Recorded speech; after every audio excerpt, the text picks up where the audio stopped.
হরে কৃষ্ণ। ওম নমো ভগবতে বাসুদেবায়। ওম নমো ভগবতে বাসুদেবায়। ওম নমো ভগবতে বাসুদেবায়। শ্রীমদ্ ভাগবত তৃতীয় স্কন্দ স্থানম সৃষ্টি স্থিতি ত্রয়োবিংশতি অধ্যায় দেবতীর অনুতাপ। শ্লোক 11।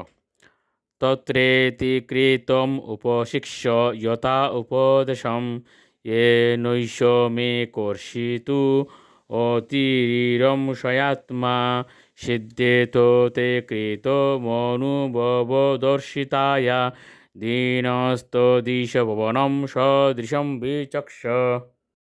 অনুবাদ: দেবতী বললেন, হে প্রভু, আমি আপনার প্রতি কামার্তা হয়েছি, তাই দয়া করে আপনি শাস্ত্রের নির্দেশ অনুসারে ব্যবস্থা করুন, যাতে অতিরিক্ত রতিস্প্রিয়া হেতু আমার কৃশ শরীর আপনার যোগ্য হতে পারে। সেই উদ্দেশ্য সাধনের উপযুক্ত একটি গৃহের কথাও আপনি বিবেচনা করুন। শ্লোক 12। মৈত্রেয় উবাচ প্রিয়ায়াহ প্রিয়ম অনিচন্ন কর্দম যুগমাস্থিতঃ বিমানম কামগম সত্যস্তর্হে বা বিরচিকরত।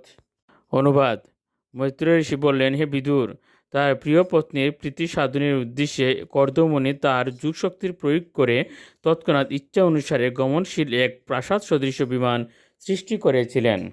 শ্লোক 13।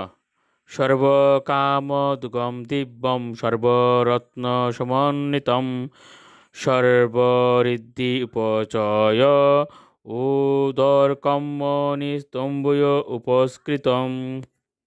অনুবাদ: সেটি ছিল সব রকম রত্নে খচিত মণিমাণিক্যের স্তম্ভে শোভিত এবং সমস্ত বাসনা পূরণকারী এক আশ্চর্যজনক প্রাসাদ। সেটি সব রকম আসবাবপত্র এবং ঐশ্বর্যের দ্বারা সুশোভিত ছিল, যা কালক্রমে ক্রমশ বর্ধনশীল ছিল। শ্লোক 14 ও 15। দিব্য উপকরণ উপেতম সর্বকাল সুখাবহম পট্টিকাবিয় পতাকাবির বিচিত্রাবিরলঙ্কৃতম স্বগবীর বিচিত্র মাল্যাবির মঞ্জুষিঞ্জৎ সরঙ্গ্রিভীয় দুকুল সৌম কৌশেয়ৈর নানাবস্ত্রৈর্বিরাজিতম। অনুবাদ: সেই প্রাসাদটি সর্বপ্রকার প্রয়োজনীয় সামগ্রীর দ্বারা সুসজ্জিত ছিল এবং তার সর্ব ঋতুতে সুখদায়ক ছিল। তার চারদিকে পতাকা, পট্টিকা এবং বিভিন্ন বর্ণের শিল্পকলার দ্বারা সজ্জিত ছিল। তার সুন্দর পুষ্পমালায় সুসজ্জিত ছিল, যার প্রতি আকৃষ্ট হয়ে মধুকরেরা গুঞ্জন করছিল, এবং তা দুকুল, সৌম, কৌশীয় প্রভৃতি নানাবিধ বস্ত্রের দ্বারা সুসজ্জিত ছিল। হরে কৃষ্ণ।